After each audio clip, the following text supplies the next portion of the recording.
हमारा रिलेशनशिप का आइडिया अलग था। हमको लगता था कि जिस दिन भी हम साथ रहेंगे किसी बंदी के, तो क्या होगा, ऐसे तकियों में से रुई निकाल निकाल के एक दूसरे पे फेंकेंगे।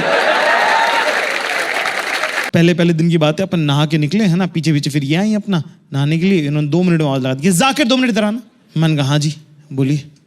कि यार तुमने बाथरूम गीला छोड़ दिया। मैंने कहा यार तुम इतनी बड़ी हो गई, तुमको गीले बाथरूम में खड़े होकर नहाना नहीं आया। कुछ बोली नहीं, चुप हो गई हो।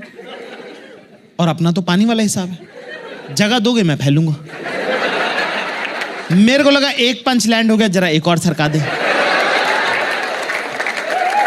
मैंने बोला तू नहाने कैसे वाली थी, शावर ऑन करके नहाती ना, फिर क्या हो जाता, फिर बाथरूम गीला नहीं हो जाता। क्यों 2 मिनट के लिए फालतू में कॉन्फ्लिक्ट कर रही हो। कुछ चीजें बिना लड़ाई के भी सॉल्व होती हैं, ठीक है, नहा लो यार चुपचाप। बोल के तुम्हारा भाई शान से बाहर आ गया। वो आराम से नहा के बाहर निकली। उसके बाद जो उसने कूटा है मुझे,